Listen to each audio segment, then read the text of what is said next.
একজন একটি কমেন্ট করেছেন, ভাইয়া প্রথম হাজবেন্ডের সাথে তালাক হয়ে যাওয়ার পরে দ্বিতীয় বিয়ে করে দ্বিতীয় হাজবেন্ডের সাথে তালাক না হয়ে কি পুনরায় প্রথম হাজবেন্ডের কাছে ফিরে যাওয়া যাবে কিনা?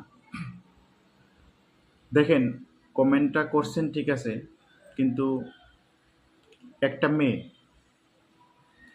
যদি অন্য কাউকে বিয়ে করতে চায় তাহলে অবশ্যই তাকে তার স্বামীকে ডিভোর্স দিয়ে তারপরে বিয়ে করতে হবে। ডিভোর্স ছাড়া বিয়ে করলে সেটা হবে অবৈধ। আর যদি মেলামেশা করেন সেটা হবে জেনা। সুতরাং ডিভোর্স না দিয়ে কাউকে বিয়ে করা যায় না। আর প্রথম হাজব্যান্ডের কাছ থেকে চলে আসছেন, আবার দ্বিতীয় হাজব্যান্ডের কাছে গেছেন, দ্বিতীয় উনার সাথে আপনার বিয়ে হয়েছে, ওনাকে ডিভোর্স দিয়ে প্রথম হাজব্যান্ডের কাছে বিয়ে করে তারপরে সংসার করতে হবে। তাছাড়া সংসার করার কোনো নিয়ম নাই। আজকাল দেখা যায় যে মেয়েরা ডিভোর্স না দিয়েই একজন, দুইজন, তিনজন, যতজনের সাথে মন চায় তারা সংসার করতেছে। আপনাদের সংসারগুলো অবৈধ, বাচ্চাগুলো যেগুলো হবে সেগুলো জারজ, এবং আপনারা যা করতেছেন সেটা জেনা, সেটা কোনো সময় মাফ হবে না।